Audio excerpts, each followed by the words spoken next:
नमस्कार दोस्तों, आपका स्वागत है ममता हिंदी कहानियां चैनल में। यहाँ पर आपको मिलेंगी दिलचस्प और रोचक कहानियां। अगर आपको हमारी कहानियां पसंद आए तो वीडियो को लाइक करें, चैनल को सब्सक्राइब करें और अपने सुझाव कमेंट में जरूर दें। आपके सहयोग से हमारा यह चैनल और भी लोगों तक पहुंच सकेगा। धन्यवाद। बहुत समय पहले की बात है। एक विशाल और प्रभावशाली राजा था। उसका राज्य चारों दिशाओं में विस्तृत था और उसकी प्रजा सुख शांति में जीवन व्यतीत कर रही थी। हर ओर समृद्धि का वातावरण था और किसी भी प्रकार की कमी नहीं थी। तभी राजमहल में एक शुभ समाचार आया। राजा के घर एक पुत्र का जन्म हुआ। राजा की प्रसन्नता अनंत हो गई और पूरे राज्य में उत्साह और आनंद की लहर दौड़ गई। सिर्फ राजा के घर में ही नहीं, बल्कि उसके वफादार मंत्री के घर भी उसी समय एक पुत्र का आगमन हुआ। इस दोहरी खुशी को मनाने के लिए नगर में भव्य आयोजन किए गए। धीरे धीरे दोनों बालक बड़े होने लगे। उनका पालन पोषण साथ हुआ और शिक्षा भी एक ही गुरुकुल में पूरी हुई।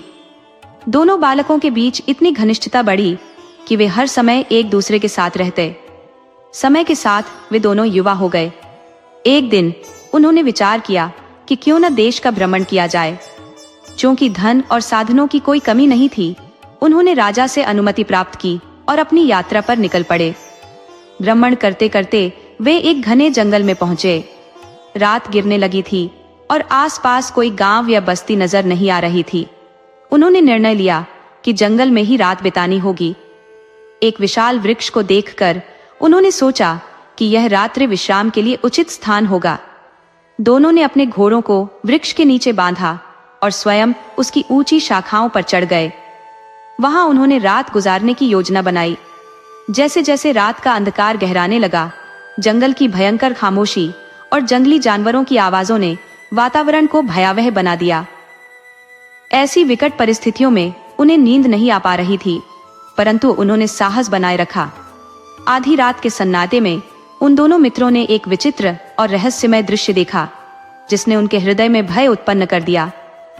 जिस वृक्ष के पास वे विश्राम कर रहे थे, उसके पास ही एक शांत सा तालाब था। अचानक उस तालाब के मध्य जल में हलचल होने लगी। जैसे ही पानी में कंपन बढ़ा, वहां से सांप के फूंफकारने जैसी तीव्र ध्वनि गूंजने लगी। कुछ ही क्षणों में तालाब के मध्य से एक विशाल नाग प्रकट हुआ। उसका फन ऊपर उठा हुआ था और उसके मस्तक पर एक अद्भुत मणि शोभायमान थी।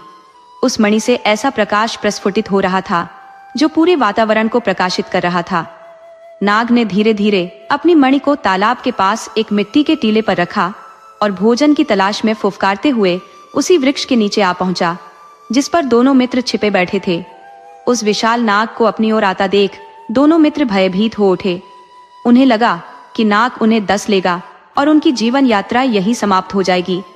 लेकिन कुछ समय बाद वह नाग दूसरी दिशा में चला गया। नाग के हटते ही मंत्री का पुत्र अपनी जिज्ञासा को नियंत्रित नहीं कर पाया। उसने वृक्ष से नीचे उतरने का साहस किया और उस मणि के समीप जा पहुंचा। बचपन से कहानियों में सुनने के बाद अब वह उस दिव्य मणि को अपनी आंखों के सामने देख रहा था। उसने तत्काल निर्णय लिया और मणि को सुरक्षित करने की योजना बनाई। मंत्री के पुत्र ने सुना था कि इस प्रकार की मणि का प्रकाश छिपाने का एकमात्र उपाय इसे गोबर या घोड़े की लीद से ढकना है। संयोग से पेड़ के नीचे बंधे घोड़ों की लीद वहां उपलब्ध थी। उसने शीघ्रता से मणि को लीद से ढका और फिर फुर्ती से वापस वृक्ष पर चढ़ गया। कुछ समय बाद नाग वापस लौटा।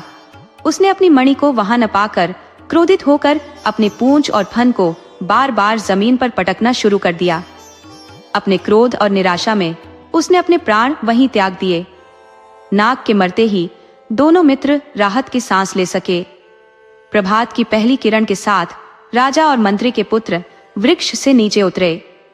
मंत्री के पुत्र ने मणि को उठाया और उसे साफ करने के लिए तालाब की ओर गया। जैसे ही उसने मणि को जल में धोया, एक अद्वितीय चमक चारों ओर फैल गई। उस प्रकाश की तीव्रता ने तालाब के तल को भी प्रकाशित कर दिया। तालाब की गहराई में दीवारों से घिरा एक भव्य महल दिखाई दिया। यह दृश्य देखकर मंत्री का पुत्र अपने मित्र राजा के पुत्र से बोला, आओ एक डुबकी लगाकर उस महल तक चले। राजा का पुत्र अत्यधिक भयभीत हो गया और कांपती आवाज में बोला, अगर वहां कोई राक्षस या दानव हुआ तो वो हमें निगल जाएगा। लेकिन मंत्री का पुत्र, जो साहसी और निडर था, उसने आत्मविश्वास भरे स्वर में उत्तर दिया, चलो, जो भी होगा देखा जाएगा। दोनों ने साहस बटोरकर तालाब में डुबकी लगाई। मंत्री के पुत्र के हाथ में वह मणि थी, जिसका प्रकाश चारों ओर फैल रहा था और वह उनके मार्ग को आलोकित कर रही थी। कुछ ही क्षणों में वे तालाब के गहराई में स्थित भव्य महल तक पहुंच गए। महल का मुख्य द्वार खुला हुआ था। उन्होंने भीतर प्रवेश किया, लेकिन वहां किसी भी इंसान का नामो निशान नहीं था। चारों ओर एक अद्वितीय बगीचा फैला हुआ था, जिसमें रंग बिरंगे फूल खिले हुए थे और फलों से लदे वृक्ष वातावरण को मोहक बना रहे थे। महल की दीवारें स्वर्ण की बनी हुई थी और उनमें बहुमूल्य हीरे जड़े हुए थे। महल के अंदर की हर वस्तु सोने की थी। ऐसा प्रतीत होता था मानो इस स्थान को इसके निवासी छोड़कर कहीं चले गए हों। घूमते घूमते दोनों मित्र एक भव्य कक्ष में पहुंचे। वहां उन्होंने देखा कि एक सोने के पलंग पर एक अत्यंत सुंदर युवती गहरी नींद में सो रही थी। उसकी त्वचा दूध सी सफेद और उम्र लगभग 16 वर्ष प्रतीत होती थी। उसकी अद्वितीय सुंदरता को देखकर वे विस्मित हो गए। कुछ समय बाद युवती ने अपनी आंखें मलते हुए उन्हें देखा और भयभीत होकर पूछा, तुम कौन हो और यहाँ कैसे आ गए? क्या तुम्हें नहीं पता कि यहाँ एक विशालकाय नाग रहता है? वह कभी भी आ सकता है और तुम्हें निगल जाएगा। मंत्री का पुत्र शांत स्वर में बोला, हमें यह झात है। लेकिन युवती को उनकी बातों पर विश्वास नहीं हुआ। तभी दोनों मित्रों ने एक साथ कहा, हमने उस सांप को देखा था और अब वह जीवित नहीं है। यह सुनकर युवती के चेहरे पर आश्चर्य और राहत का मिश्रित भाव उभरा। वह बिस्तर से उठकर बोली, यह कैसे संभव है? वह नाग जिसने मेरे माता पिता, भाई बहनों, सेवकों और सिपाहियों को निगल लिया, वह अब मर चुका है। मंत्री का पुत्र दृढ़ता से बोला, हाँ, वह नाग अब इस संसार में नहीं है। युवती इस समाचार से अत्यधिक प्रसन्न हुई और बार बार उन दोनों का धन्यवाद करने लगी। उसने हाथ जोड़कर विनती की, तुमने मुझे उस दुष्ट नाग से बचाया है, परंतु अब मुझे इस महल में अकेला छोड़कर मत जाओ। दोनों मित्रों ने आश्वासन दिया, हम तुम्हें कभी अकेला नहीं छोड़ेंगे। और इस प्रकार वे दोनों मित्र वहीं रहने लगे, उस अद्भुत महल में, उस युवती के साथ। लड़की जितनी अनुपम सौंदर्य की धनी थी, उतनी ही सौम्य और हृदय स्पर्शी उसका स्वभाव था। कुछ समय बाद राजा के पुत्र ने उसके साथ विवाह कर लिया। कुछ समय के पश्चात राजा के पुत्र ने विचार किया कि अब जबकि विवाह संपन्न हो गया है, क्यों न अपने देश लौट चला जाए। लेकिन वह अपने राज्य में शाही वैभव और भव्यता के साथ प्रवेश करना चाहता था। इस विचार को उसने अपने मित्र मंत्री के पुत्र से शेयर किया। राजा के पुत्र ने कहा, तुम पहले हमारे राज्य जाकर समस्त बातों की जानकारी मेरे पिता को दे देना। फिर हाथी, घोड़े, शाही सेना और पूजा अर्चना के साथ हमारे स्वागत की तैयारी करना। मेरी रानी और मैं राजसी ठाड़ बाट के साथ चलेंगे। मंत्री के पुत्र ने इसे सहर्ष स्वीकार कर लिया। तय योजना के अनुसार मंत्री का पुत्र तालाब से बाहर जाने की तैयारी में जुट गया। क्योंकि तालाब से बाहर जाने के लिए मणि की आवश्यकता थी, दोनों ने यह निर्णय लिया कि मणि लेकर वे बाहर जाएंगे। इसके पश्चात राजा का पुत्र अपनी पत्नी के साथ महल लौट आएगा और मंत्री का पुत्र अपने राज्य की ओर प्रस्थान करेगा। तय समय अनुसार दोनों तालाब से बाहर निकल आए। बाहर पहुंचकर मंत्री के पुत्र ने विदा ली और कहा कि वह कुछ दिनों के भीतर निश्चित तिथि पर लौट आएगा। राजा के पुत्र ने सहमति जताई और मणि लेकर अपनी पत्नी के पास तालाब के भीतर स्थित महल में लौट आया। मंत्री का पुत्र अपने राज्य लौटने के लिए सीधा मार्ग छोड़कर दूसरे मार्ग से गया, जिससे उसे अधिक समय लग गया। अपने राज्य में पहुंचकर वह भव्य तैयारियों में व्यस्त हो गया, जिससे वापसी में विलंब हो गया। उधर निर्जन महल में राजा का पुत्र अत्यंत व्याकुल होकर अपने मित्र की प्रतीक्षा करने लगा। एक दिन जब राजा का पुत्र दोपहर के भोजन के पश्चात गहरी नींद में था, तो उसकी पत्नी की नजर मणि पर पड़ी। उसने सोचा, मैंने कभी तालाब के बाहर की दुनिया नहीं देखी, क्यों न एक बार बाहर जाकर देखा जाए। उसके मन में इस विचार ने स्थान बना लिया कि वह बाहर की दुनिया की झलक ले और राजा के पुत्र के जागने से पहले लौट आए। साहस बटोरकर उसने मणि उठाई और तालाब के मार्ग से बाहर आ गई। बाहर की दुनिया देखकर वह अत्यधिक प्रफुल्लित हुई।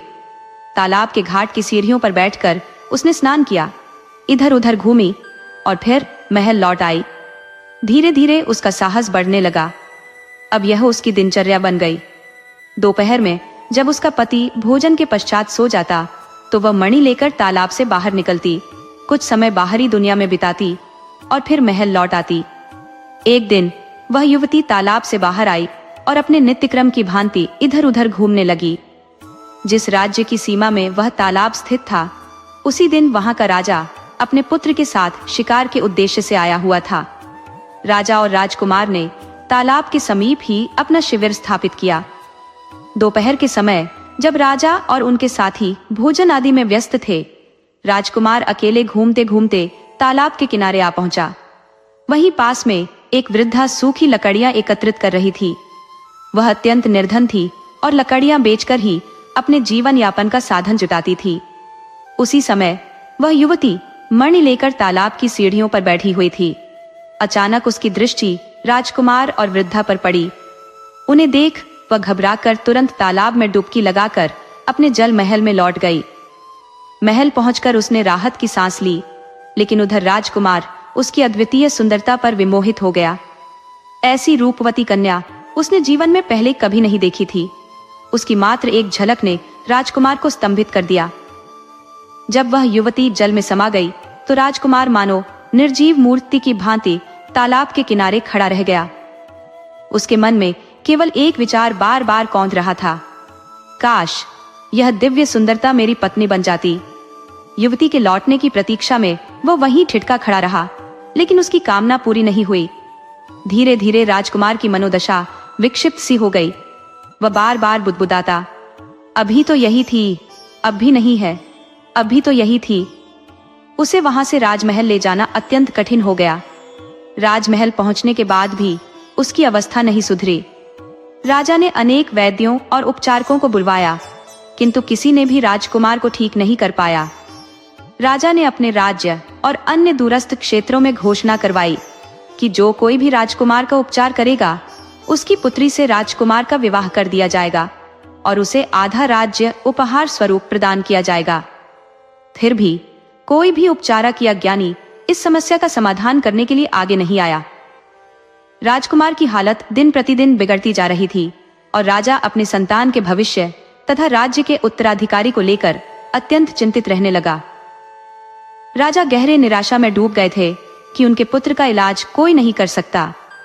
एक दिन एक वृद्धा राज दरबार में आई और कहा, महाराज, मैं आपके राजकुमार को ठीक कर सकती हूँ। राजा ने विस्मय से पूछा, तुम? जब राज्य के जाने माने वैद्य असफल रहे तो तुम कैसे यह दावा कर सकती हो?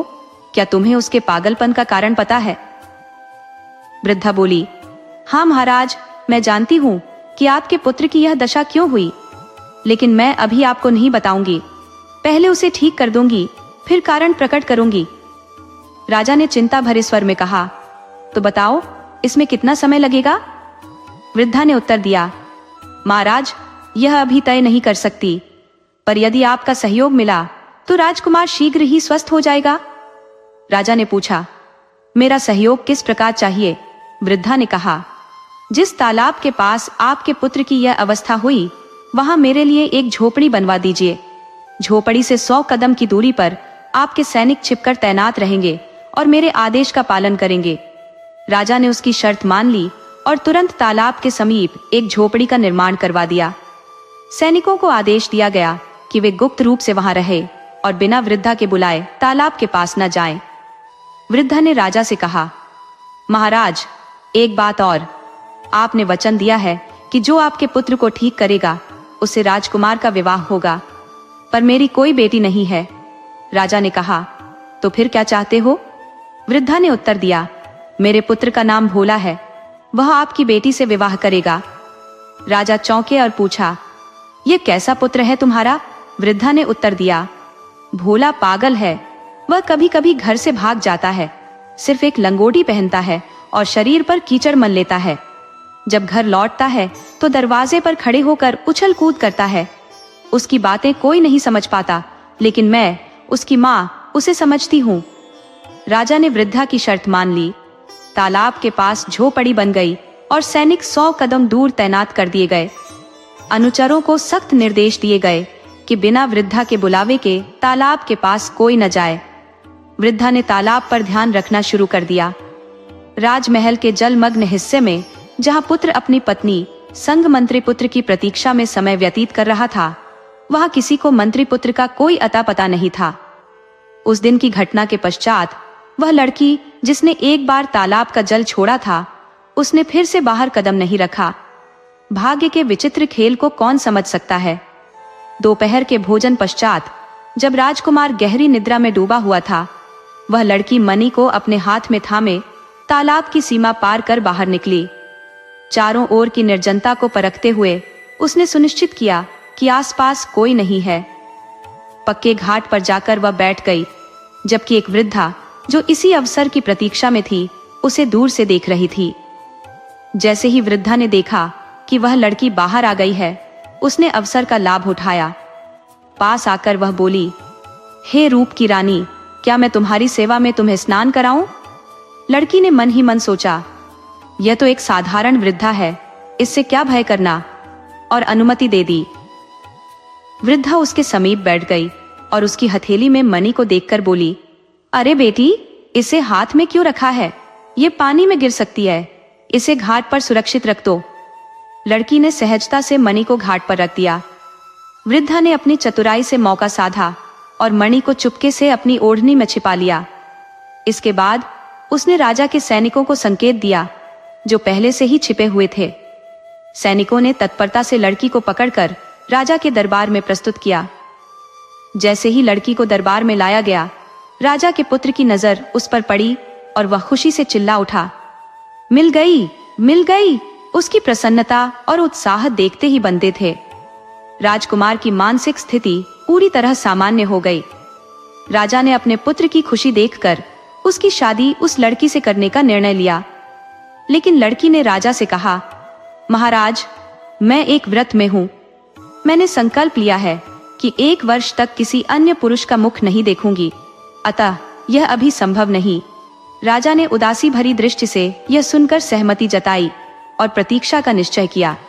उधर मंत्री का पुत्र अपनी तैयारी के साथ तालाब के किनारे आम्रवाटिका में तंबू गाड़े, हाथी घोड़े और सैनिकों के संग उपस्थित हुआ। वह दिन रात एक तक तालाब की ओर देखता रहता कि कब उसका मित्र बाहर आए और वह उसे वापस ले जा सके। किंतु समय बीतता रहा और यह प्रतीक्षा अनवरत चलती रही। मंत्री पुत्र, जो तीव्र बुद्धिमत्ता और दूरदर्शिता का प्रतीक था, तालाब की स्तब्ध गहराइयों को निहारते हुए सोच रहा था कि राजकुमार और उसकी पत्नी अब तक बाहर क्यों नहीं आए। उसकी छठी इंद्रिय उसे संकेत दे रही थी कि अवश्य ही किसी अप्रत्याशित घटना ने उन्हें रोक रखा है। किंतु वह जानता था कि पालपुरी तक पहुंचने के लिए सांप की मणि अपरिहार्य है।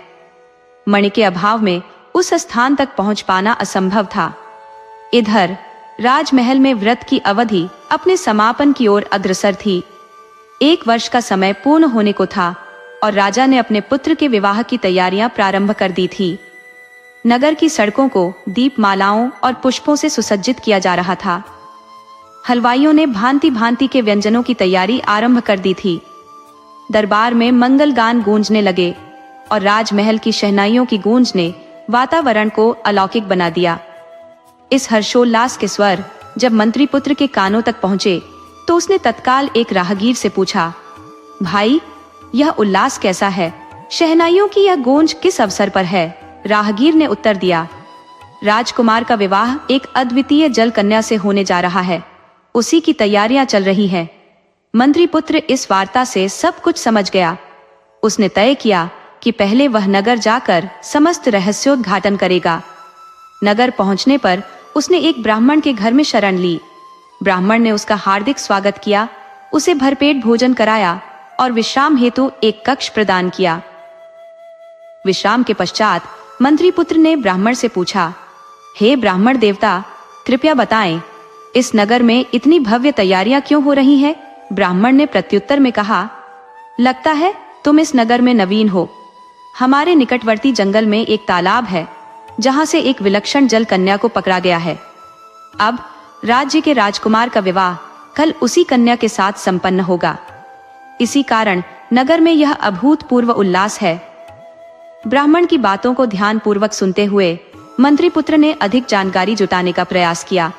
उसने पूछा, इस जल कन्या को पकड़ने की कथा क्या है और राजा ने उस बुढ़िया को क्या वचन दिया था जिसने राजकुमार को ठीक किया? ब्राह्मण ने उसे विस्तार से बताया कि कैसे राजा शिकार करते हुए जंगल पहुंचा था और राजकुमार की मानसिक स्थिति बिगड़ गई थी। फिर एक वृद्धा ने जल कन्या को पकड़कर राजकुमार को स्वस्थ कर दिया। किंतु ब्राह्मण ने यह भी बताया कि वृद्धा का बेटा भोला अचानक लापता हो गया था और राजा का वचन अब तक पूर्ण नहीं हुआ। मंत्रीपुत्र ने इस सारी जानकारी को आत्मसात किया और मन ही मन अगले कदम की योजना बनाने लगा। बुढ़िया ने कहा कि जब उसका बेटा आएगा तभी वह देखेगी कि वह कैसा है। मंत्रीपुत्र ने उत्सुकता पूर्वक पूछा, बुढ़िया का बेटा कैसा दिखता है? इस पर ब्राह्मण ने उत्तर दिया, उसकी कद काठी बिल्कुल तुम्हारे समान है, परंतु वह केवल एक लंगोटी धारण करता है। उसका संपूर्ण शरीर राख से ढका रहता है और वह हाथ में पेड़ की एक डाल लेकर अपनी माँ के घर के सामने उछल उछल कर नाचता है। वह निरंतर कहता रहता है, यह नहीं होगा, यह नहीं होगा, क्योंकि वह पागल है। यह सुनकर मंत्रीपुत्र ने मन ही मन एक युक्ति गढ़ी। उसने ब्राह्मण से विदा ली और नगर के बाहर चला गया। थोड़ी देर बाद वह बुढ़िया के पागल बेटे का भेष धारण कर नगर में लौट आया। उसने अपने तन पर राख मल ली, लंगोटी पहन ली और हाथ में पेड़ की एक डाल लेकर बुढ़िया के घर के सामने नाचने लगा। उसकी हरकतें और शब्द बिल्कुल असली भोला की तरह थे। उसकी आवाज सुनकर बुढ़िया की खुशी का ठिकाना न रहा। उसने उसे पहचानने में भूल कर दी और उसे अपना ही बेटा समझ लिया। उसने प्रसन्न होकर कहा, बेटा, भगवान ने मेरी सुन ली, अब मुझे छोड़कर मत जाना, मैंने तेरे लिए बहुत कुछ सोचा है। मंत्रीपुत्र, जो नकली भोला बनकर आया था, केवल नहीं होगा, नहीं होगा कहता रहा ताकि उसका भेद न खुल सके। बुढ़िया ने उसे समझाते हुए कहा, तू मेरे साथ रह, मैं तेरा विवाह राजा की बेटी से करवाऊंगी। मंत्रीपुत्र ने भोला का अभिनय करते हुए विवाह के लिए सहमति दे दी। इसके बाद बुढ़िया ने बताया कि उसने तालाब से एक अत्यंत सुंदर जल कन्या को पकड़कर रखा है। उसने मंत्रीपुत्र से पूछा, तू सांप की मणि देखेगा? मंत्रीपुत्र ने भोलेपन से कहा, देखूंगा, देखूंगा। नाचते नाचते उसने यह बात दोहराई ताकि बुढ़िया को कोई संदेह न हो। बुढ़िया ने अपनी कमर के कपड़े में छिपाकर रखी हुई मणि निकाली और उसे दिखाया। जैसे ही मणि बाहर आई, मंत्रीपुत्र ने उसे अपनी चतुराई से झपटकर अपनी अंटी में छुपा लिया। बुढ़िया अपने बेटे की शादी के ख्वाबों में इतनी मग्न थी कि उसे इसका आभास ही नहीं हुआ। वह खुशी खुशी अपने तथाकथित बेटे को लेकर राजमहल पहुंच गई, यह सोचते हुए कि अब उसका सपना साकार होने वाला है। जिस कमरे में राजकन्या थी, उसी में बुढ़िया ने अपने बेटे को बैठा दिया। सांझ ढलने पर उसने उसे घर लौटने के लिए कहा, लेकिन वह टस से मस नहीं हुआ। बार बार वह यही दोहराने लगा, यहीं रहूंगा, यहीं रहूंगा। बुढ़िया ने बहुत प्रयास किया, परंतु वह टस से मस नहीं हुआ। थक हार कर बुढ़िया ने पहरेदारों से उसका ध्यान रखने को कहा और स्वयं अकेली लौट गई। रात्रि में जब पूरा महल गहरी निद्रा में डूबा था, मंत्रीपुत्र, जो भेष बदलकर आया था, चुपके से राजकन्या के पास पहुंचा। उसने अपना असली परिचय दिया। राजकन्या ने आंसुओं से भरी आंखों से प्रार्थना करते हुए कहा, मुझे यहाँ से ले चलो, मेरा उद्धार करो। मैं विवाहित हूँ और दूसरी बार विवाह नहीं कर सकती। मेरी मान्यताएं मुझे बांधती है। तालाब में भी लौटना अब संभव नहीं। मंत्रीपुत्र ने उसे आश्वस्त किया, चिंता मत करो, मैं तुम्हें यहाँ से अवश्य मुक्त करूंगा। इस भेष में आने का कारण भी यही है। आज रात ही हमें यहाँ से निकलना होगा। राजकन्या ने उत्तर दिया, तुम्हारे जैसा रक्षक मेरे लिए और कौन हो सकता है। इसके बाद मंत्रीपुत्र ने नकली भोला का अभिनय शुरू कर दिया। वह बार बार खिड़की के बाहर आता और उछल कूद मचाने लगता। पहरेदार पहले तो सतर्क हुए, लेकिन फिर आपस में कहने लगे, ये तो पागल है, इसे छोड़ दो, ये पूरी रात यही करेगा। वे लापरवाह होकर सो गए। मंत्रीपुत्र ने इस अवसर का लाभ उठाया। उसने राजकन्या को अपनी पीठ पर बांधकर खिड़की से बाहर निकलने का साहसिक कार्य किया। वे तेजी से तालाब के किनारे पहुंचे। वहां उन्होंने पहले से तैयार की गई योजना के अनुसार राजकन्या को सुरक्षित स्थान पर पहुंचाया। जल्दी जल्दी वह राजकुमार को भी महल से बाहर निकाल लाया। क्योंकि उसने पहले ही हाथी, घोड़े और सैन्य बल को वापस भेज दिया था, वे पैदल ही जंगल की ओर बढ़े। मंत्री पुत्र ने राजकुमार को सारी परिस्थिति समझाई और कहा, हमें शीघ्रता से यह जंगल पार करना होगा। वे दिन रात पैदल चलकर अपने देश की दिशा में बढ़ते रहे। कई दिन बीत गए, लेकिन आबादी का कोई निशान नहीं मिला। भूख और थकान से जूझते हुए उन्होंने अपने धैर्य और साहस को नहीं छोड़ा। एक घने जंगल के बीच एक विशाल वट वृक्ष की छाया में तीनों ने रात बिताने का निर्णय लिया। जंगल इतना विस्तृत और निर्जन था कि मीलों तक कोई बस्ती या गांव का नामो निशान नहीं था। यात्रा की थकान से राजकुमार और उसकी पत्नी राजकुमारी दोनों शीघ्र ही गहरी निद्रा में लीन हो गए। मंत्री पुत्र पहरेदारी के लिए जागता रहा। रात्रि के सन्नाटे में उसकी दृष्टि पेड़ की ऊंची शाखाओं पर बसे एक घोंसले पर पड़ी। वहां एक चिढ़ा और चिड़िया बैठे आपस में बातचीत कर रहे थे। मंत्री पुत्र ने ध्यान लगाकर उनकी वार्ता सुनी। चिड़िया ने कहा, मंत्री पुत्र ने बड़ी चतुराई से राजकुमार और उसकी पत्नी को संकट से बाहर निकाल तो लिया, लेकिन क्या वे सुरक्षित अपने देश पहुंच पाएंगे? चिड़ा बोला, मैं देख रहा हूं कि उनकी राह में अनेक भयंकर विपत्तियां खड़ी हैं। पहली मुसीबत तब आएगी जब राजा अपने पुत्र को लेने के लिए हाथी भेजेगा। जैसे ही राजकुमार हाथी की पीठ पर चढ़ेगा, वह नीचे गिरकर अपनी जान गंवा देगा। चिड़िया ने पूछा, यदि कोई राजकुमार को हाथी पर चढ़ने से रोक दे तो क्या वह बच जाएगा? चिड़ा उत्तर दिया, हाँ, तब वह इस खतरे से बच जाएगा, परंतु दुर्भाग्य उसका पीछा नहीं छोड़ेगा। दूसरी विपत्ति राजमहल के सिंहद्वार पर उसकी प्रतीक्षा कर रही है। जैसे ही वह द्वार से प्रवेश करेगा, द्वार टूटकर गिर पड़ेगा और उसकी मृत्यु हो जाएगी। चिड़िया ने फिर सवाल किया, यदि कोई पहले से ही सिंहद्वार को गिरा दे तो क्या राजकुमार बच सकेगा?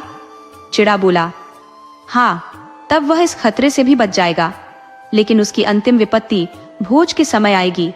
राजा अपने पुत्र और पुत्रवधू की वापसी के उपलक्ष्य में भव्य भोज का आयोजन करेगा। राजकुमार की थाली में मछली का सिर परोसा जाएगा। जैसे ही वह उसे खाएगा, मछली का सिर उसके गले में अटक जाएगा और उसका अंत हो जाएगा।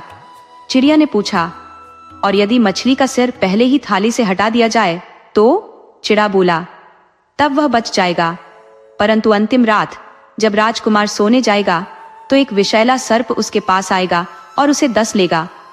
चिड़िया ने कहा, यदि कोई सर्प को पहले ही मार डाले तो? चिड़ा उत्तर में बोला, यदि ऐसा हुआ तो वह इन सभी विपत्तियों से बच जाएगा। मंत्री पुत्र इन सभी बातों को ध्यानपूर्वक सुनता रहा। इसी बीच चिड़िया ने कहा, लेकिन एक बात ध्यान रखना, यदि कोई इन बातों को सुनकर राजकुमार को बता देगा तो वह स्वयं पत्थर की मूर्ति में परिवर्तित हो जाएगा। यह सुनकर मंत्री पुत्र चिंतन में डूब गया। उसने ठान लिया कि चाहे जो भी हो, वह राजकुमार को इन सभी संकटों से बचाएगा, भले ही उसे स्वयं को दांव पर क्यों न लगाना पड़े। चिड़िया ने बड़ी गंभीरता से कहा, जब वह पत्थर की मूर्ति में परिवर्तित हो जाएगा तब उसका पुनः जीवन कैसे संभव होगा? इस पर चिड़ी ने उत्तर दिया, यदि राजकुमार अपनी पहली संतान का बलिदान कर उसके रक्त को मूर्ति पर अर्पित करेगा, तभी वह पुनः जीवित होगा। सूर्य की पहली किरणों के साथ जब सुबह हुई तो मंत्री के पुत्र ने पूरी रात की यह अनसुनी वार्ता सुन ली थी। यद्यपि उसने सारी बातें ध्यानपूर्वक सुनी, परंतु उसने राजकुमार को कुछ भी नहीं बताया। यात्रा आगे बढ़ाई गई। रास्ते में यह सूचना मिली कि राजा ने अपने पुत्र और पुत्रवधू के स्वागत के लिए हाथी, घोड़े और पालकी भेजी है। मंत्री के पुत्र ने तुरंत निर्णय लिया और कहा, राजकुमार, आप हाथी पर न बैठे, हाथी पर मैं चढ़ूंगा। आप घोड़े की सवारी करें और राजकुमारी को पालकी में बैठा दे। राजकुमार ने यह सुनकर क्रोध को संयमित कर लिया। वह मन ही मन सोचने लगा, इसी मंत्री पुत्र की सहायता से ही मैं अपनी पत्नी सहित लौट रहा हूँ। इसे हाथी पर बैठने दो, मैं घोड़े पर ही सही। जब वे नगर के समीप पहुंचे तो नगर का मुख्य द्वार फूलों और रत्नों से सुसज्जित था, लेकिन मंत्री के पुत्र ने हाथी से छलांग लगाकर तत्काल द्वार को ध्वस्त कर दिया। राजकुमार के भीतर क्रोध की लहर उमड़ी, पर उसने कुछ नहीं कहा। नगर का दूसरा द्वार खोला गया और जैसे ही वे प्रवेश कर पाए वह द्वार भी टूटकर गिर गया। लेकिन इसके बावजूद किसी ने कोई टिप्पणी नहीं की। राजमहल में भव्य भोज का आयोजन किया गया। राजकुमार की थाली में मछली का सिर परोसा गया। तभी मंत्री पुत्र ने फुर्ती से वह मछली का सिर उठाकर अपने मुंह में डाल लिया। यह देखकर राजकुमार को असहजता हुई। वह सोचने लगा कि मंत्री पुत्र ऐसा विचित्र व्यवहार क्यों कर रहा है। फिर भी उसने चुप्पी साधे रखी। भोजन समाप्त होने के बाद मंत्री पुत्र ने राजकुमार से विदा मांगी। उसने कहा, मुझे अब आज्ञा दीजिए ताकि मैं अपने घर लौट सकूं। राजकुमार उसके व्यवहार से आहत था, लेकिन उसने उसे जाने की अनुमति दे दी। हालांकि मंत्री पुत्र घर नहीं गया। वह चुपचाप राजकुमार के कक्ष में जाकर पलंग के नीचे छुप गया। आधी रात के समय जब राजकुमार और राजकुमारी गहरी नींद में थे, तभी उसने देखा कि एक विशाल विषधर फन फैलाए कक्ष में प्रवेश कर रहा है। जैसे ही सर्प ने राजकुमार को डसने की कोशिश की, मंत्री पुत्र ने तलवार से उसे टुकड़े टुकड़े कर दिया। उसने सर्प के अवशेषों को एक पात्र में छुपा दिया। बर्तन के अचानक गिरने की तेज आवाज सुनकर राजकुमार की पत्नी हड़बड़ाकर उठ बैठी। उसकी दृष्टि जैसे ही सहन कक्ष में छिपे मंत्री के पुत्र पर पड़ी, वह भयभीत होकर चिल्लाने लगी। यह शोर सुनते ही राजकुमार भी जाग गया। उसने पलंग के पास रखी तलवार उठाई और मंत्री के पुत्र पर प्रहार करने के लिए तैयार हो गया। मंत्री पुत्र तुरंत हाथ जोड़कर बोला, मित्र, मेरा विश्वास करो, मैं तुम्हें कोई हानि पहुंचाने नहीं आया, बल्कि तुम्हारी रक्षा के लिए यहाँ था। लेकिन क्रोध से आगा बबूला राजकुमार उसकी बातों को सुनने को तैयार नहीं था। उसने दहाड़ते हुए कहा, झूठे बहाने मत बनाओ। मैं पतालपुरी से लौटने के बाद से ही तुम्हारे व्यवहार में बदलाव देख रहा हूँ। तुम मुझसे ईर्ष्या करते हो और छल से भरे हुए हो। राजकुमार की तीखी बातों ने माहौल को और अधिक तनावपूर्ण बना दिया। जबकि मंत्री का पुत्र शांत बना रहा।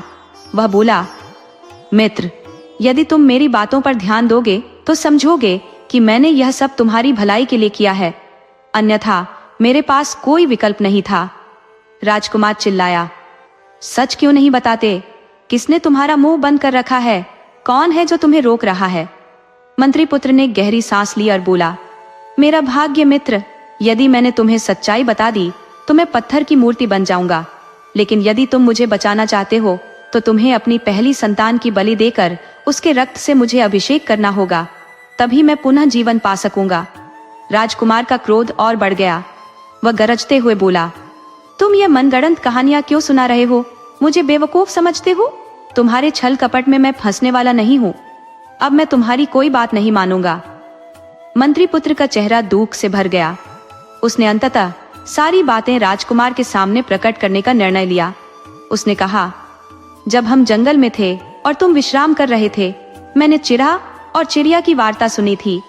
उन्होंने जो रहस्य बताया वह मैंने तुमसे छिपाया ताकि तुम्हें कष्ट न हो। जैसे ही मंत्री पुत्र ने यह सत्य राजकुमार को बताया, उसके शरीर का हर अंग धीरे धीरे सफेद होने लगा। आखिरी शब्द कहते ही वह पूरी तरह से एक संगमरमर की मूर्ति में परिवर्तित हो गया। राजकुमार की आंखों से पश्चाताप के आंसू बहने लगे। उसने अपने मित्र की निस्वार्थता को महसूस किया और खुद को कोसते हुए कहा, मुझे अपने मित्र पर विश्वास करना चाहिए था। उसने अपनी मित्रता निभाई, लेकिन मैं कितना स्वार्थी निकला। अब राजकुमार ने ठान लिया कि वह अपने मित्र को पुनः जीवन दिलाने के लिए किसी भी हद तक जाएगा। उसके भीतर एक नए सिरे से अपने मित्र के प्रति गर्व और समर्पण का भाव जाग उठा। कुछ समय बीतने के उपरांत राजकुमार की पत्नी ने एक अद्वितीय रूप सौंदर्य वाले पुत्र को जन्म दिया। उस नवजात को देखकर माता पिता के हृदय में अपार आनंद का संचार हुआ। किंतु कक्ष के एक कोने में खड़ी मंत्री के पुत्र की श्वेत पत्थर की मूर्ति को देखकर उनका हृदय विदीर्ण हो उठता। वह असहायता और मित्र के प्रति अपराध बोध की पीड़ा से भर उठते। राजकुमार और उनकी पत्नी अपने पुत्र को अपार स्नेह और ममता से देखती, किंतु यह विचार कि उसी पुत्र का बलिदान उनके मित्र के जीवन का एकमात्र मार्ग है, उनके मन को मथता रहता। पुत्र के रक्त से मित्र को पुनर्जीवन देने का निश्चय राजकुमार ने दृढ़ता से कर लिया, लेकिन उसकी पत्नी अपने हृदय के अंश को खोने का साहस नहीं जुटा पा रही थी। वह कहती, मैं अपने लाल के जीवन को इस प्रकार नष्ट होते हुए नहीं देख सकती। पुत्र, जो इतना हृष्ट पुष्ट और सौम्य था कि उसकी मुस्कान मात्र से थकी हुई माँ की सारी क्लांति क्षण भर में विलीन हो जाती। माँ के लिए जीवन का स्रोत था। राजकुमार ने अपनी पत्नी को समझाते हुए कहा, हम अपने मित्र के महान त्याग को कैसे भूल सकते हैं। उसने हमारे लिए अपने जीवन का बलिदान दिया। क्या हम अपने पुत्र का जीवन देकर उसकी यह उदारता नहीं चुका सकते। आखिरकार तलेजे पर पत्थर रखकर राजकुमारी अपने पुत्र का बलिदान देने के लिए राजी हो गई। माँ ने अपने बालक को गले से लगाकर अंतिम बार उसकी मासूमियत को महसूस किया। फिर राजकुमार ने भारी मन और कंपाते हाथों से तलवार उठाई और पुत्र का जीवन समाप्त कर दिया। पुत्र का रक्त मूर्ति पर अर्पित किया गया। जैसे ही रक्त मूर्ति को स्पर्श करता है, मंत्री का पुत्र पत्थर से जीवित मनुष्य में परिवर्तित हो गया। उसने अपने जीवन के लौटने पर आभारी होते हुए चारों ओर देखा, लेकिन जैसे ही उसकी दृष्टि कटी हुई बालक की देह पर पड़ी, वह चीत्कार कर उठा। उसके हृदय को मानो घाव सा लगा। वह बोला, यह क्या अनर्थ कर दिया। अब इस मासूम को कैसे जीवित किया जाए। तभी उसे स्मरण हुआ कि राजकुमार की माता देवी काली की सिद्ध भक्त थी। वह तुरंत उस कटी देह को लेकर देवी के चरणों में जा पहुंचा। देवी काली की कृपा से वह बालक पुनः जीवित हो गया। राजकुमार, उसकी पत्नी और मंत्री का पुत्र यह चमत्कार देखकर काली माता की जय जयकार करने लगे। माँ काली की पूजा अर्चना करते हुए उनका हृदय कृतज्ञता से भर गया।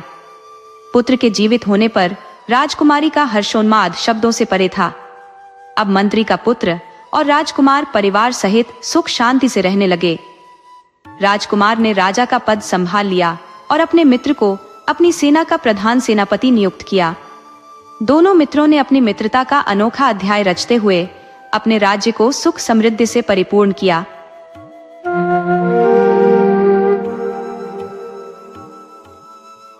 एक छोटे से गांव में एक साधारण किसान अपनी धर्मपत्नी और नन्हे से पुत्र संग निवास करता था। किसान अत्यंत सरल स्वभाव का था और अपने कृषि कार्यों में निमग्न रहता था।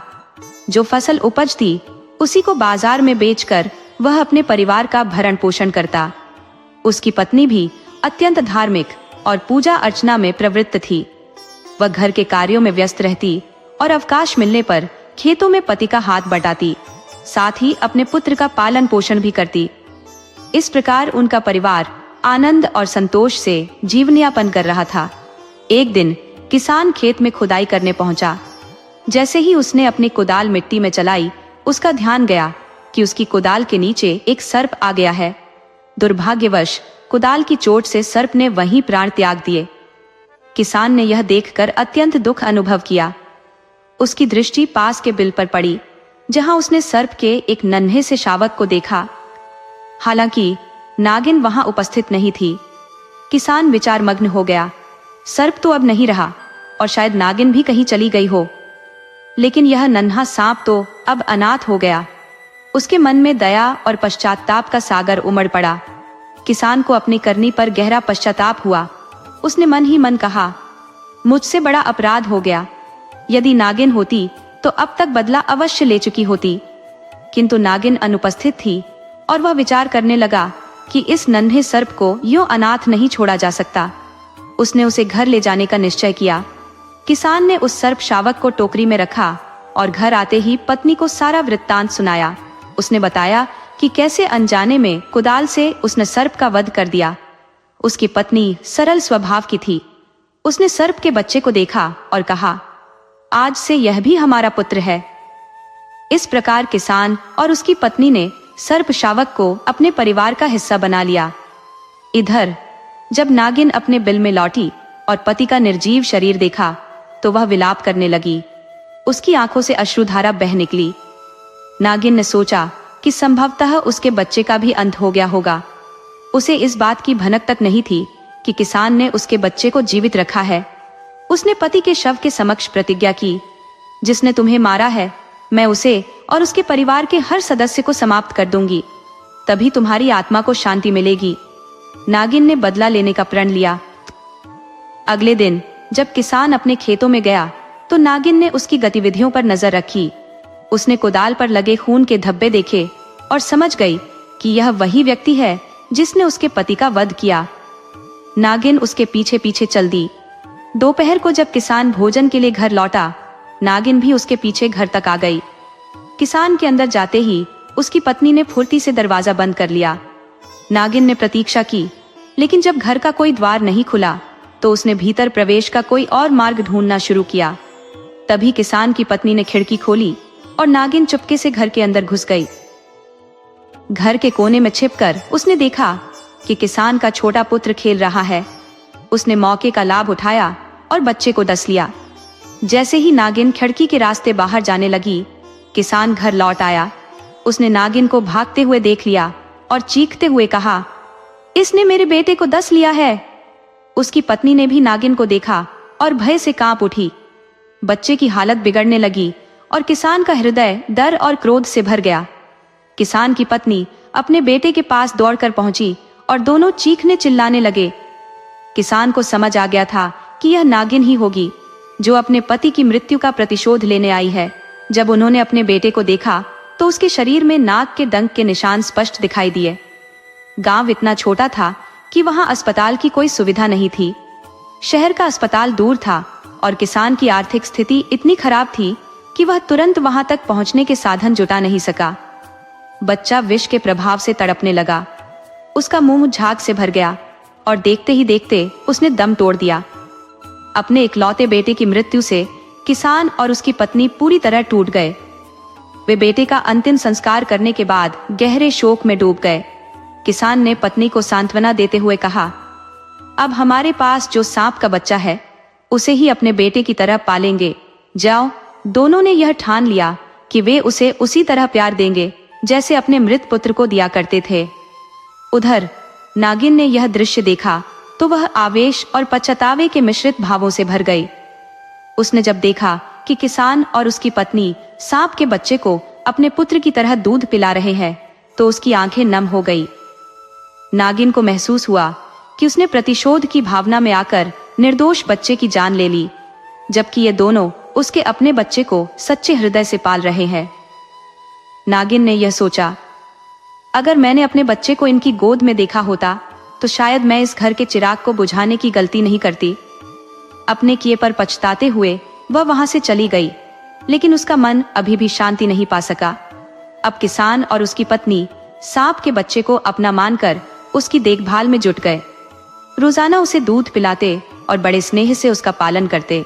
नागिन अक्सर छिपकर यह सब देखती और उनकी निस्वार्थ ममता को देखकर उसकी आंखों से आंसू बहने लगते। एक दिन नागिन ने मन में ठान लिया कि वह भगवान से अपने की माफी मांगेगी। वह एक मंदिर पहुंची और वहां श्रद्धा से परिक्रमा करते हुए प्रार्थना करने लगी, हे प्रभु, मैंने प्रतिशोध के आवेग में आकर इनके बच्चे की जान ले ली। मुझे क्षमा कर दीजिए और मेरे अपराध का बोझ हल्का कीजिए।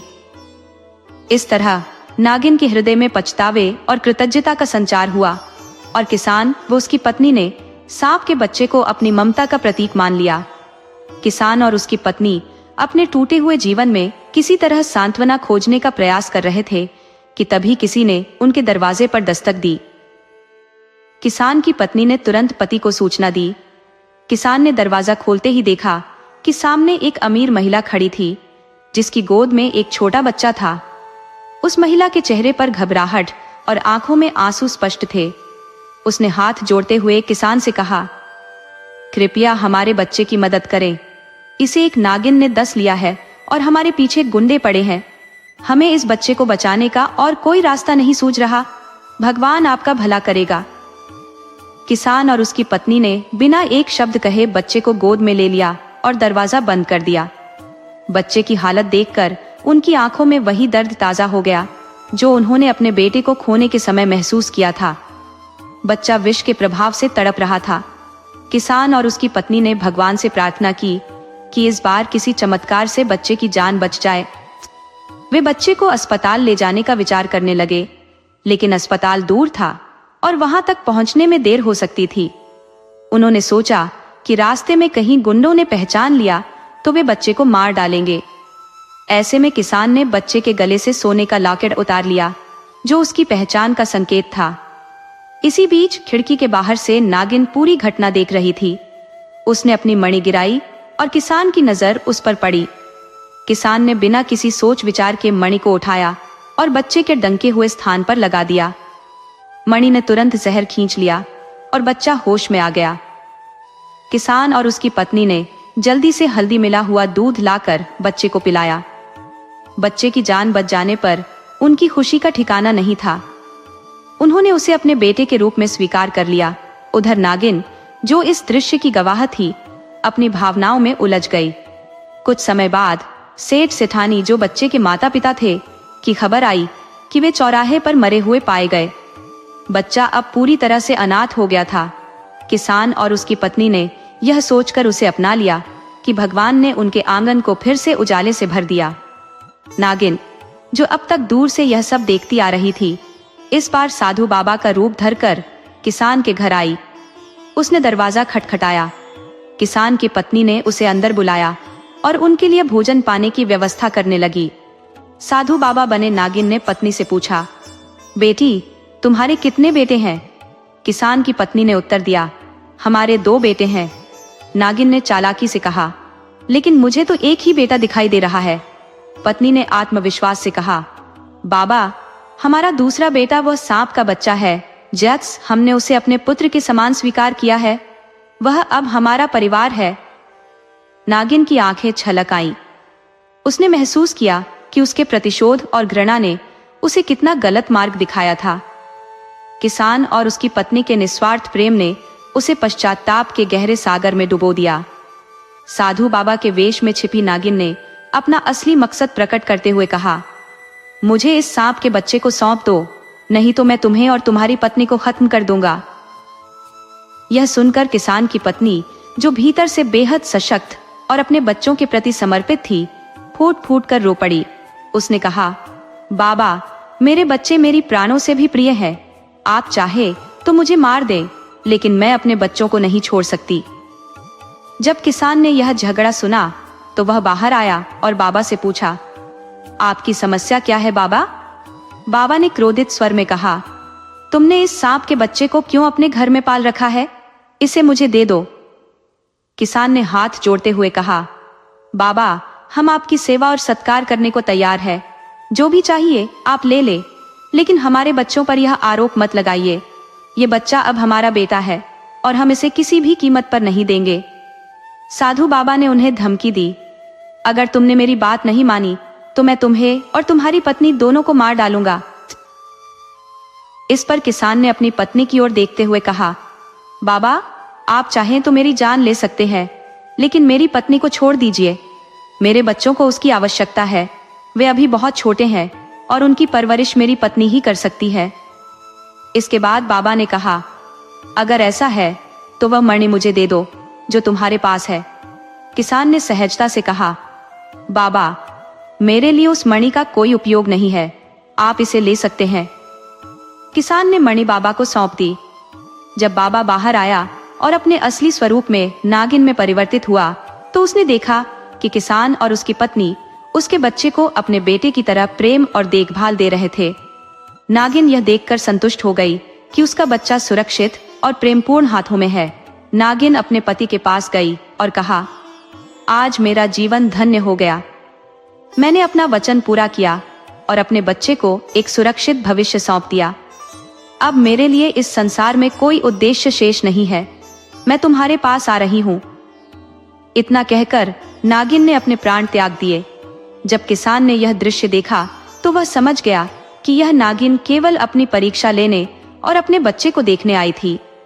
उसने अपनी पत्नी के साथ मिलकर नागिन और उसके पति सांप के शरीरों को उठाया और उन्हें एक साथ अग्नि में समर्पित कर दिया, जिससे उनकी आत्मा को मुक्ति मिल गई।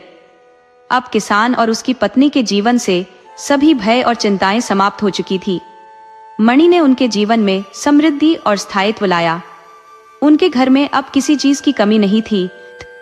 किसान और उसकी पत्नी अपने दोनों बेटों के साथ सुख शांति के जीवन का आनंद लेने लगे। उनकी मेहनत और निस्वार्थ प्रेम ने उनके जीवन को सार्थक बना दिया।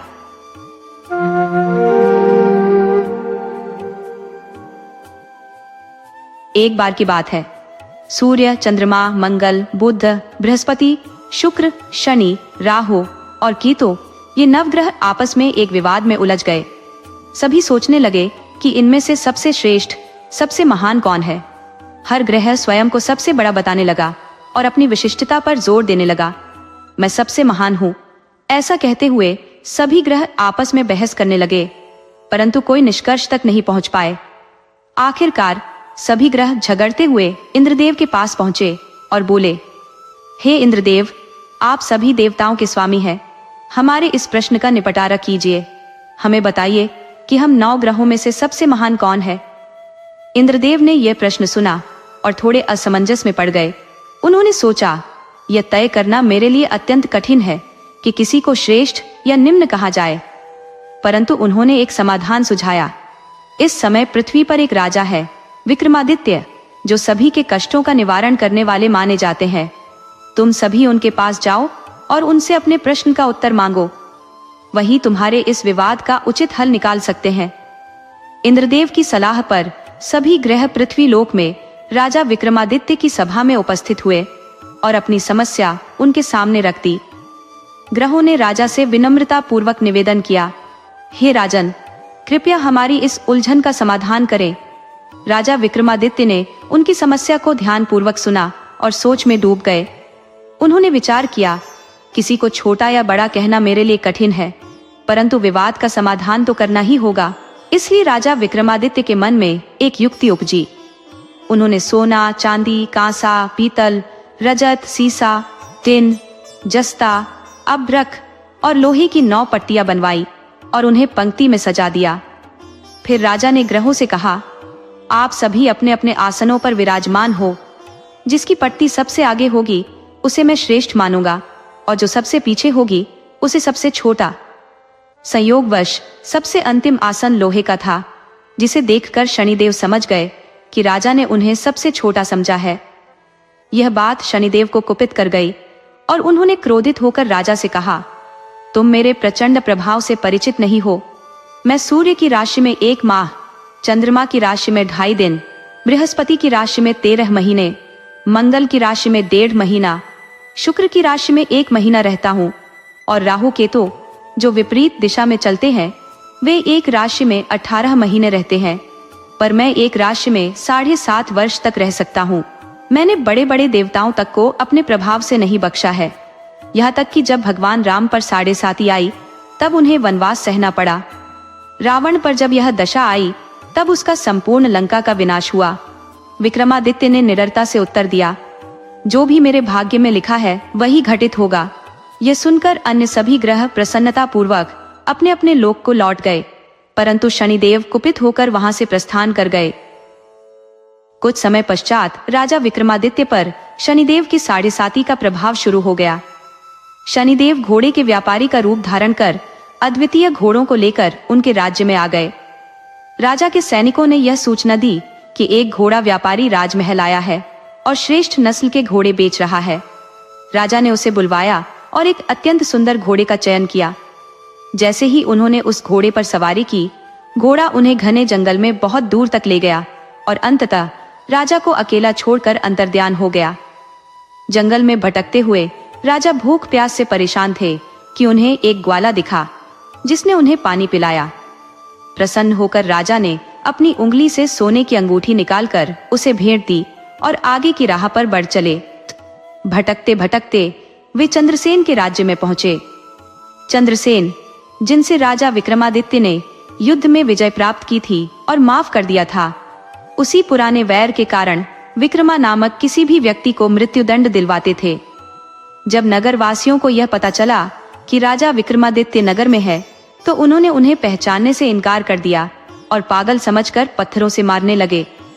उनके वस्त्र फट चुके थे, हाथ पैर से रक्त बह रहा था, इसलिए लोग उन्हें विक्षिप्त मान रहे थे। तभी लकड़ी का एक व्यापारी उन्हें देख सहायता के लिए आगे आया और अपने साथ ले गया। उस दिन व्यापारी के व्यापार में आश्चर्यजनक वृद्धि हुई और उसने अच्छा धन अर्जित किया। उस दिन सेठ ने अपने सभी लकड़ी के व्यापार को बेच दिया और उसने राजा विक्रमादित्य को भाग्यशाली व्यक्ति मानकर अपने घर भोजन का निमंत्रण दिया। भोजन करते हुए राजा की दृष्टि एक अद्भुत दृश्य पर गई।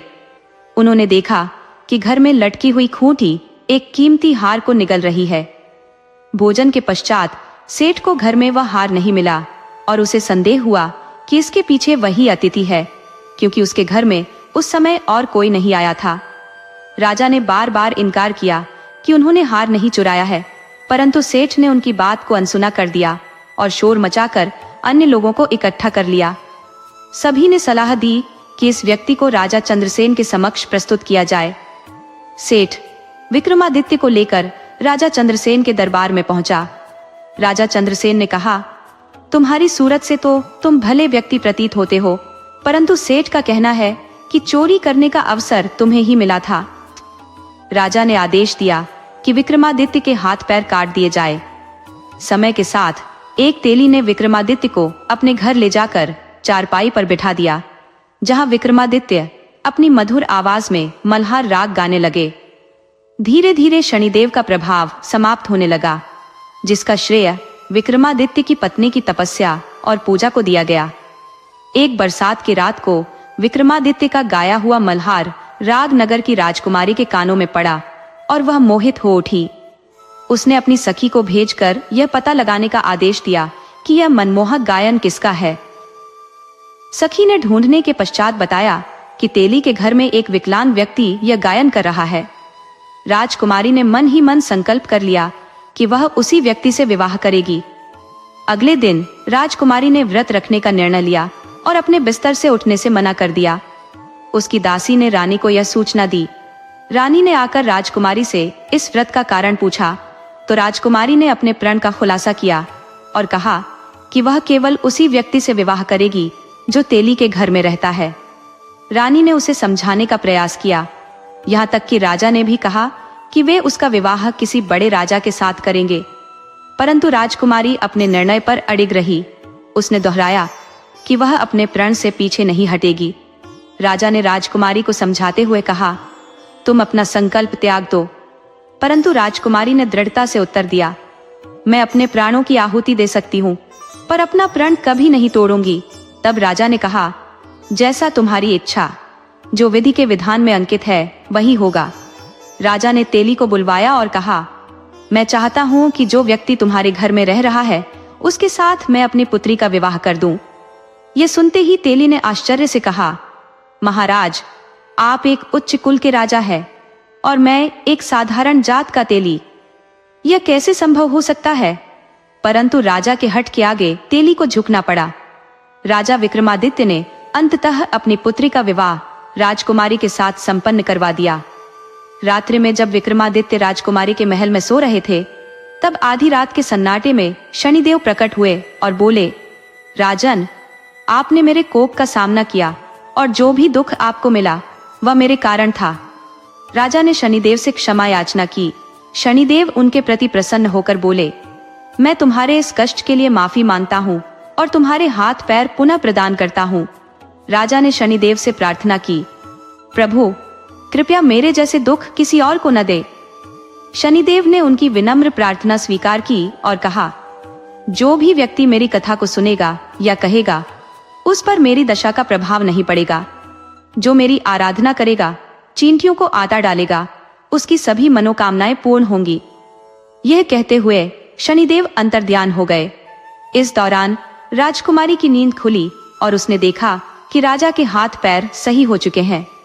राजा ने उसे अपनी पहचान उज्जैन के राजा विक्रमादित्य के रूप में बताई और अपनी संपूर्ण यात्रा का वृत्तांत सुनाया।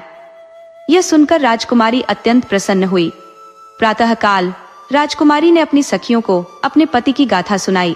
ये समाचार सेठ तक भी पहुंचा, जिसने तुरंत राजा के पास जाकर क्षमा मांगी। उसने राजा के चरणों में गिरकर कहा, मैंने आप पर झूठा आरोप लगाया था, आप मुझे जो दंड देना चाहे दे। राजा ने कहा, यह सब शनिदेव की महादशा का प्रभाव था, इसमें तुम्हारा कोई दोष नहीं, अपने घर जाओ। फिर भी सेठ ने निवेदन किया कि उसकी आत्मा को शांति तभी मिलेगी जब राजा उसके घर भोजन स्वीकार करेंगे। राजा ने उसकी इच्छा स्वीकार की और सेठ ने राजमहल की शोभा के अनुरूप अनेक प्रकार के स्वादिष्ट व्यंजन बनवाकर राजा का सम्मान पूर्वक सत्कार किया। उसी क्षण राजा ने एक चमत्कारिक घटना घटते हुए देखी। जिस खूंटी ने पहले उस हार को निगला था, अब वही खूंटी उस हार को उगल रही थी। भोजन समाप्त होने के बाद सेठ ने हाथ जोड़कर राजा को कई स्वर्ण मुद्राएं भेंट की और निवेदन किया कि उसकी कन्या श्रीकंबरी को भी उनका सानिध्य प्राप्त हो। इसके पश्चात सेठ ने अपनी पुत्री का विवाह राजा के साथ संपन्न किया और दहेज स्वरूप विपुल धन संपत्ति तथा दास दासियों की भेंट भी दी। कुछ दिन वहां रहने के उपरांत राजा ने अपने राज्य लौटने की इच्छा प्रकट की। तब राजकुमारी और श्रीकंबरी दहेज में मिले दान दक्षिणा और दास दासियों सहित राजा के साथ उज्जैन नगरी की ओर चल पड़ी। जैसे ही नगरवासियों को राजा की आगमन सूचना मिली, संपूर्ण उज्जैन की प्रजा उनके स्वागत के लिए सज्जित हो गई। राजा के महल में प्रवेश करने पर नगर में हर्षोल्लास का माहौल बन गया और रात्रि को दीपमालाएं जलाकर उत्सव मनाया गया। उस दिन राजा ने पूरे राज्य में घोषणा करवाई कि शनिदेव सभी ग्रहों में सर्वोच्च है और उनके अपमान के कारण ही उन्हें यह संकट झेलना पड़ा। राजा ने आदेश दिया कि सभी नगरवासी शनिदेव की पूजा अर्चना और कथा का आयोजन करें। इस प्रकार शनिदेव की कृपा से उज्जैन नगरी की प्रजा सुखी जीवन व्यतीत करने लगी। शनिवार के दिन पीपल के वृक्ष के नीचे जल चढ़ाना चाहिए और उस पर काली उड़द, दूध, सरसों का तेल, गुड़ तथा काले वस्त्र अर्पित कर दीपक जलाना चाहिए। पीपल के वृक्ष की 7 परिक्रमा कर एम शम शनिश्चराय नमः का जाप करना लाभदायक होता है। शनिदेव की कथा का पाठ करना और दूसरों को सुनाना शनिदेव की विशेष कृपा प्राप्त करने का माध्यम है। इस कथा को सुनने वाले व्यक्ति के समस्त कष्ट दूर हो जाते हैं और उसके समस्त पाप नष्ट हो जाते हैं। शनिवार को काले वस्त्र धारण करना, काली उड़द की खिचड़ी का सेवन करना और काले तिल का दान करना विशेष पुण्यदायी होता है।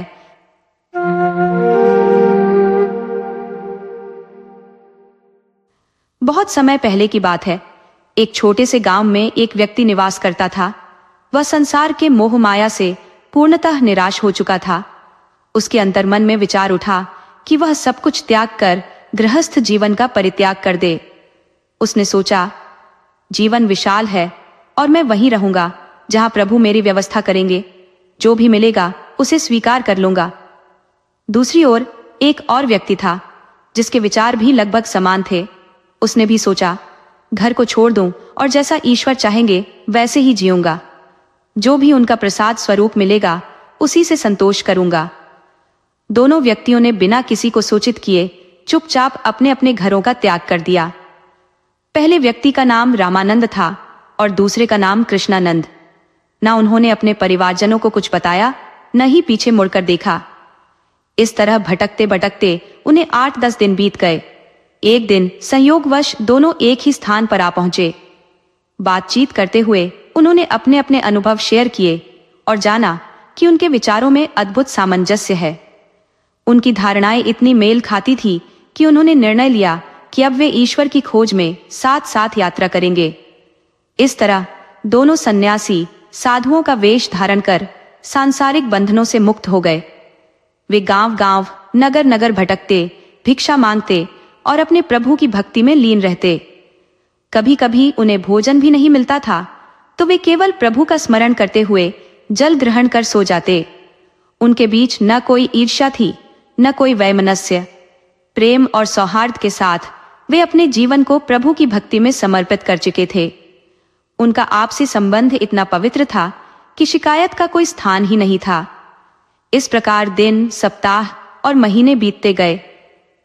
भक्ति और तपस्या के इस सफर में वे हिमालय की पवित्र भूमि तक जा पहुंचे। वहां जाकर उन्होंने अपने आप को पूरी तरह से साधना और ईश्वर आराधना में तल्लीन कर दिया। दोनों मित्र हिमालय की शांत और दिव्य ऊर्जा में डूबे निरंतर अपने प्रभु को अर्पित हो गए। उनकी यात्रा केवल देह से नहीं, आत्मा से भी गहन होती चली गई। यही है प्रेम और भक्ति की वह गाथा जिसमें प्रभु को समर्पण ही सबसे बड़ी साधना बन जाता है। हिमालय के अद्भुत और पावन वातावरण में 2 साधु रामानंद और कृष्णानंद गहन तपस्या में लीन थे। उनके निवास के समीप एक निर्मल नदी प्रवाहित होती थी, जिसके शीतल जल से वे प्रतिदिन प्रातःकाल स्नान कर अपने ध्यान और साधना को निखारते थे। दोनों संत अपने जीवन का प्रत्येक क्षण ईश्वर आराधना में समर्पित कर चुके थे, किंतु उनके मन में अब भी एक ही उत्कंठा शेष थी, प्रभु के साक्षात दर्शन का सौभाग्य। एक दिन जब वे अपनी कुटिया में ध्यानस्थ थे, तब देवऋषि नारद का वहां से गुजरना हुआ। जैसे ही साधुओं ने नारद मुनि को देखा, उन्होंने स्नेह और आदर पूर्वक अपने आश्रम में विश्राम करने का आग्रह किया। नारद मुनि, जो सदा प्रेम और समर्पण का आदर करते थे, उनके आग्रह को अस्वीकार नहीं कर सके और उनकी कुटिया में थोड़ी देर ठहरने के लिए सहमत हो गए। कुछ समय पश्चात नारद जी ने साधुओं से संवाद करते हुए पूछा, हे तपस्वियों, आप दोनों ईश्वर की आराधना में इतने वर्षों से निरंतर लीन है, क्या अब तक आपको प्रभु के दर्शन प्राप्त हुए हैं? इस प्रश्न पर रामानंद और कृष्णानंद ने विनम्र स्वर में उत्तर दिया, हे मुनिवर, हमारे लिए यह परम सौभाग्य है कि आपने हमारी कुटिया को पवित्र किया। हम दोनों लंबे समय से ईश्वर की खोज में संलग्न हैं, किंतु अब तक हमें प्रभु के दर्शन का सौभाग्य प्राप्त नहीं हुआ। हमारी एकमात्र अभिलाषा यही है कि हम ईश्वर के दिव्य स्वरूप का दर्शन कर सके। साधुओं के इस अनुरोध को सुनकर नारद मुनि ने उनकी भावनाओं को गंभीरता से ग्रहण किया। उन्होंने कहा, हे संतो, मैं जब अगली बार भगवान विष्णु से भेंट करूंगा, तब अवश्य उनसे आपके बारे में पूछूंगा और आपको उनकी इच्छा की जानकारी दूंगा। इसके पश्चात नारद मुनि बैकुंठ धाम की ओर प्रस्थान कर गए।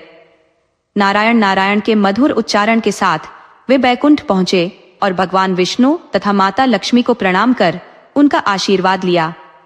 भगवान विष्णु, जो सदा सर्वज्ञ हैं, नारद जी के आगमन के उद्देश्य को भली भांति जानते थे। उन्होंने मुस्कुराते हुए पूछा, हे मुनिवर, आज आपका यहाँ आगमन किस कारण से हुआ है? नारद मुनि, जो अपनी दिव्य ध्वनि नारायण नारायण से समस्त लोगों को गुंजायमान करते हैं, प्रभु विष्णु के समक्ष उपस्थित हुए। उन्होंने विनम्रता से कहा, प्रभु, आप तो सर्वज्ञ हैं, संपूर्ण सृष्टि के संचालक और अजर अमर सत्य के प्रतीक। आपकी इच्छा के बिना एक तिनका भी अपनी जगह से नहीं हिल सकता। मैं यह भलीभांति जानता हूं कि आप मेरे आगमन के उद्देश्य को पहले ही समझ चुके हैं। भगवान विष्णु ने मुस्कुराते हुए कहा, हे देवर्षि, मैं तुम्हारे विचारों को पहले ही जान चुका हूं। वे दोनों साधु जिनसे तुम्हारी भेंट हुई थी, मेरी भक्ति में लीन है। मैं उन्हें अपने दर्शन अवश्य दूंगा। नारद मुनि ने झिंझकते हुए पूछा, हे प्रभु, कृपया यह बताने का कष्ट करें कि आप उन्हें दर्शन कब देंगे?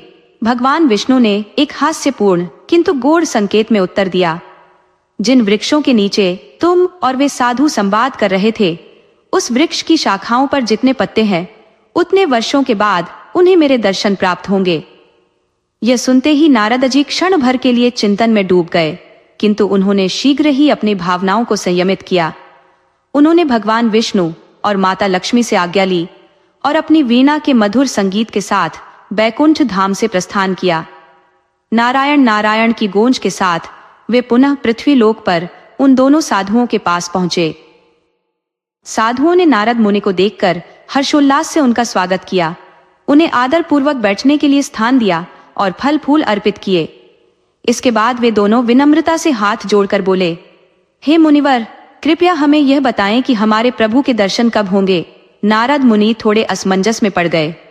उनके मन में विचार उठा कि यदि उन्होंने सत्य कह दिया तो यह सुनकर साधुओं का विश्वास कमजोर पड़ सकता है। हो सकता है कि वे भक्ति का मार्ग छोड़ दे। किंतु दूसरे ही क्षण उन्होंने निश्चय किया कि उन्हें सत्य ही कहना चाहिए, क्योंकि सत्य ही सच्ची भक्ति का आधार है। साधुओं की उत्कंठा को शांत करते हुए नारद जी बोले, हे भक्तों, जिन वृक्षों के नीचे हम बैठकर वार्ता कर रहे हैं, उसकी शाखाओं पर जितने पत्ते हैं, उतने वर्षों के उपरांत आपको प्रभु के साक्षात दर्शन का सौभाग्य प्राप्त होगा। यह सुनते ही साधुओं के नेत्रों में अश्रु छलक आए, किंतु उनके हृदय में प्रभु के प्रति अधिक विश्वास और भी प्रबल हो गया। उन्होंने कहा, हे मुनिवर, यह भी हमारे लिए परम सौभाग्य है कि प्रभु ने हमें अपनी भक्ति में बनाए रखा। हम अपनी साधना जारी रखेंगे, चाहे यह युगों तक क्यों न चले। नारद मुनि ने उनके इस अडिग विश्वास को सराहा और नारायण नारायण कहते हुए वहां से विदा ली। साधुजन पुनः अपनी तपस्या में लीन हो गए और हिमालय की शांत वादियां उनके अटूट विश्वास और भक्ति की साक्षी बनी रही। जैसे ही नारद जी ने प्रभु का संदेश उन दोनों साधुओं को सुनाया, उनके हृदय में भक्ति का ऐसा ज्वार उमड़ा कि वे प्रेम मुग्ध होकर प्रभु की आराधना में नृत्य करने लगे। उनके मन और तन की सुध बुध लुप्त हो गई। उनकी भक्ति की ऐसी प्रचंड लहरें उठी कि वे अपनी ही चेतना से परे चले गए। यह देख नारदा जी भी स्वयं को रोक न सके और अपनी वीणा थामे उन्हीं के साथ नृत्य करने लगे, मानो वह पूरा वातावरण, वह संपूर्ण स्थान भक्ति और दिव्यता की महासागर में विलीन हो गया हो। उन तीनों का यह अलौकिक नृत्य जैसे स्वर्गीय संगीत का सजीव चित्रण था। तीनों अपनी चेतना खो चुके थे, मानो उनकी आत्मा प्रभु में लीन हो चुकी हो। यह प्रेम और भक्ति का ऐसा दृश्य था जिसे शब्दों में बांधना असंभव प्रतीत होता है। उसी समय भगवान विष्णु ने अपने दिव्य लोक से इस अद्वितीय दृश्य को देखा। भक्तों की यह प्रेमपूर्ण स्थिति देखकर वे स्वयं को रोक नहीं सके और उसी क्षण वहां प्रकट हो गए। उनके आगमन से वह स्थान और भी दिव्य हो गया। प्रभु ने भी साधुओं और नारद जी के साथ नृत्य करना प्रारंभ कर दिया। यह दृश्य इतना मनोहारी था कि स्वयं प्रकृति भी मानो झूम उठी हो। कुछ क्षणों बाद नारद जी ने अपनी आंखें खोली और देखा कि प्रभु स्वयं उनके साथ नृत्य कर रहे हैं। यह दृश्य देखकर वे आश्चर्य और विस्मय से भर गए। उन्होंने विनम्रता से पूछा, हे प्रभु, आपने तो कहा था कि इन्हें आपके दर्शन सहस्रों वर्षों के उपरांत प्राप्त होंगे, किंतु अब आप यहाँ स्वयं इनके साथ नृत्य कर रहे हैं। ये कैसे संभव है? भगवान विष्णु मुस्कुराए और बोले, हे देवर्षि, उस समय मैंने वही कहा था जो विधाता ने इनके प्रारब्ध में लिखा था, किंतु भक्ति का मार्ग समय और नियति से परे है। जब कोई मेरे प्रति इस तरह के प्रेम और समर्पण में मग्न हो जाता है तो मैं स्वयं को रोक नहीं पाता। मेरे लिए उनके प्रेम का आवाहन किसी भी नियम से अधिक महत्वपूर्ण है। भगवान ने आगे कहा, जो भी सच्चे मन से मुझे पुकारेगा, प्रेम से भरे हृदय से मुझे स्मरण करेगा, वह मुझे तुरंत प्राप्त कर लेगा। भक्ति का मार्ग उन सभी बंधनों से परे है जो समय और कर्म ने बनाए है। नारद जी ने भगवान की इस लीला को सुनकर उनकी स्तुति की और कहा, हे प्रभु, आपकी महिमा का पार पाना किसी के लिए संभव नहीं। आपकी लीलाएं अनंत और अद्भुत है। ये कहकर नारद जी फिर से नृत्य करने लगे। उन साधुओं के लिए यह क्षण उनके जीवन का चरम आनंद था। वे भगवान के चरणों में लिपट गए और उनके प्रति अपना सारा प्रेम अर्पित कर दिया। उनका मन अब तृप्त था, उनकी साधना सफल हो चुकी थी। भगवान के चरणों में वे संपूर्णता का अनुभव कर रहे थे। इस दिव्य घटना के बाद वे और अधिक समर्पित हो गए और उनकी भक्ति और गहरी हो गई। दोस्तों, यदि यह कथा आपके मन को छू गई हो तो इसे अपने प्रियजनों के साथ शेयर करें। श्री विष्णु भगवान की जय।